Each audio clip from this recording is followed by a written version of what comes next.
नई दिल्ली में कांग्रेस मुख्यालय से पार्टी प्रवक्ता सुप्रेशनेत ने सरकार पर विदेश नीति को लेकर बड़ा हमला बोला। उन्होंने कहा कि देश की संप्रभुता पर सवाल उठाना बर्दाश्त नहीं किया जा सकता, लेकिन सरकार की विफल विदेश नीति के कारण भारत का दुनिया में अपमान हो रहा है। साथ ही उन्होंने कहा कि G7 में भारत को नहीं बुलाया गया, जबकि पाकिस्तान को वैश्विक मंच मिल रहे हैं। इस मंच के माध्यम से आज हम एक बहुत बड़ी चिंता आपके साथ साझा करना आए हैं, क्योंकि इस देश के सम्मान में ठेस पहुंचे, इस देश की संप्रभुता पर सवाल उठे, यह कतई बर्दाश्त नहीं किया जा सकता है। कंप्लीटली फेल्ड फॉरेन पॉलिसी के कारण इस देश का दुनिया में अपमान हो रहा है। कनाडा जैसा देश हमें G7 का इनवाइट नहीं भेजता है। ट्रंप बार बार सीज फायर का श्रेय ले चुके हैं, और असलियत अब यह है कि ट्रंप को छोड़कर अब बाकी देश, कल रूस ने भी माना कि ट्रंप ने हमारे बीच मध्यस्थता करी थी और उनके कारण सीज फायर हुआ। असली बात यह है कि जिस पाकिस्तान को हमने टोटली दरकिनार कर दिया था, वो आज धड़ल्ले से हीरो बना घूम रहा है।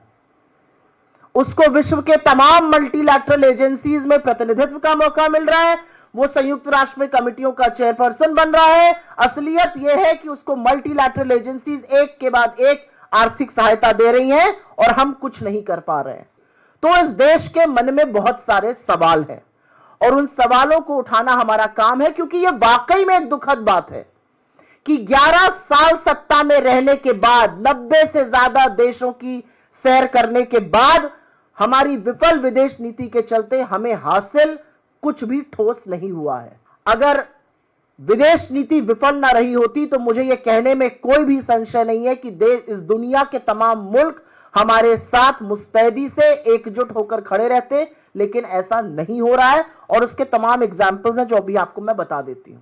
9 बार वीडियो पर और 2 बार ट्वीट कर अमेरिकी राष्ट्रपति डोनाल्ड ट्रंप ने ना सिर्फ सीज फायर का श्रेय लिया है, जो कि हमारी संप्रभुता पर खतरा है, बल्कि उन्होंने यह भी बार बार कहा है कि मैंने व्यापार के नाते, मैंने ट्रेड के चलते सीज फायर कराया। कल रात को उन्होंने यह बात फिर से कही है।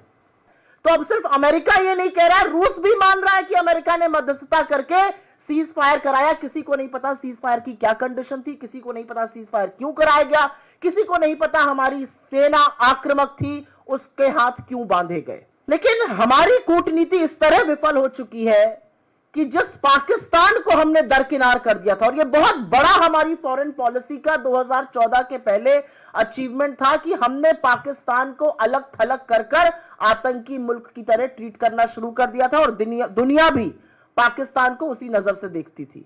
हमारी सेना के शूरवीरों ने, हमारी सेना के शौर्य और पराक्रम ने पाकिस्तान को धूल चटा दी, लेकिन एकदम से सीज फायर करके मोदी जी की विफल नीति ने आज पाकिस्तान को हीरो बना दिया और वो दुनिया भर में धड़ल्ले से घूम रहा है।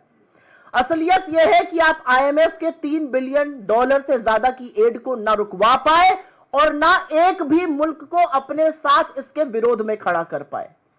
1 जून को मोदी जी ADB के प्रमुख से मिलते हैं, 3 जून को ADB $800 मिलियन पाकिस्तान को दे देता है। वर्ल्ड बैंक पाकिस्तान को $40 बिलियन वहां पर निवेश करने जा रहा है।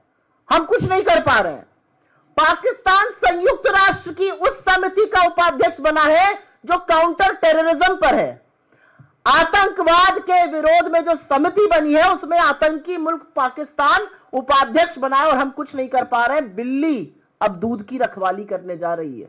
तो सवाल इस बात का है कि जब 27 तारीख को हमारा डेलीगेशन कुवैत पहुंचता है और वहां पर अपना पक्ष रखता है, तो कुवैत 28 तारीख को पाकिस्तान पर 19 साल के लगे वीजा प्रतिबंध को क्यों हटा देता है, और आज बड़े बड़े देश पाकिस्तान के साथ खड़े हुए उनके खेमे में क्यों नजर आ रहे हैं।